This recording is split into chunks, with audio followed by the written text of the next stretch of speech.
We are here at Jawaharlal Nehru Planetarium Science Center in Bengaluru, and we are accompanied by senior scientist Anand, Dr. Anand, who will explain us the whole process of the Chandrayaan-3 mission. Sir, thank you for joining us. Could you please explain our viewers right from the scratch, from launch to the soft touching that is going to take place tomorrow? Chandrayaan-3, as you know, on July 14th, it was lifted off by GSLV launch vehicle, and it took around the orbit of the Earth. It did not directly went to the moon because the fuel that is required to take any satellite to moon will be huge, and also the expense will be multiple. So in order to reduce the cost of the mission, and also non-availability of the very strong rocket, right, which can directly take the satellite to the moon.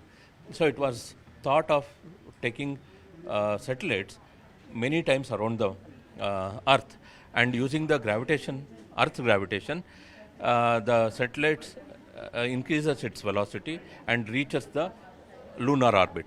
So after it gets captured by the by the moon, right? It goes around in many orbits, and it slows down itself, and it has reached about the closest orbit, that is about 25 kilometers in altitude.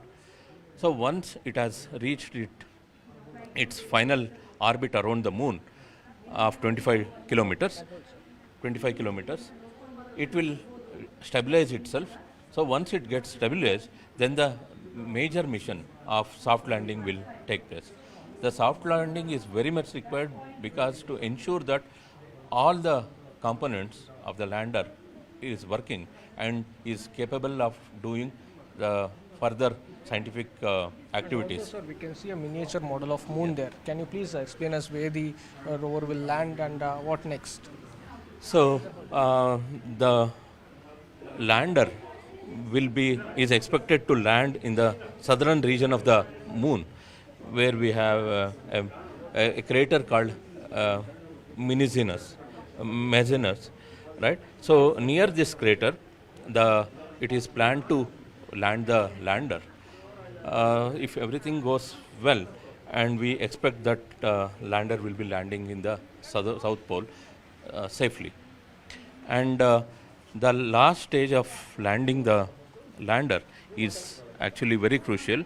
It has to reduce its velocity from few thousand kilometers to zero, and achieving this is a very difficult, technically very difficult task, and it has to reduces its velocity. It has to choose the location where it is going to land, and choose a safe region where actually it can land.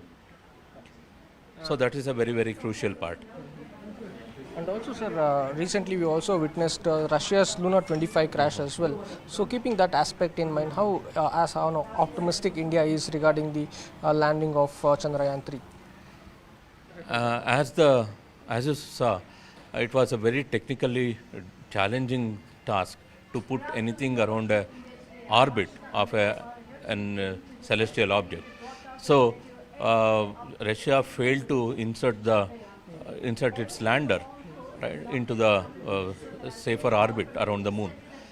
So looking at this technical difficulties and the technical difficulties that it involves in soft landing this one, it is a very difficult capability, expertise that you need to do this. So this is a major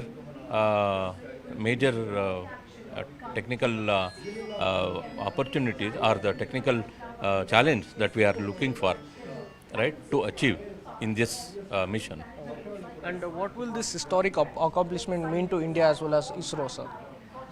Technically, it is a milestone in achieving the soft landing.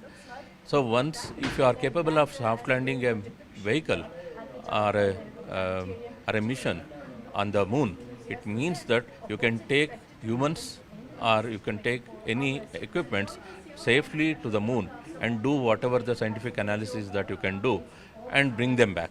So this kind of achievement or capability building right, is very much necessary in coming years.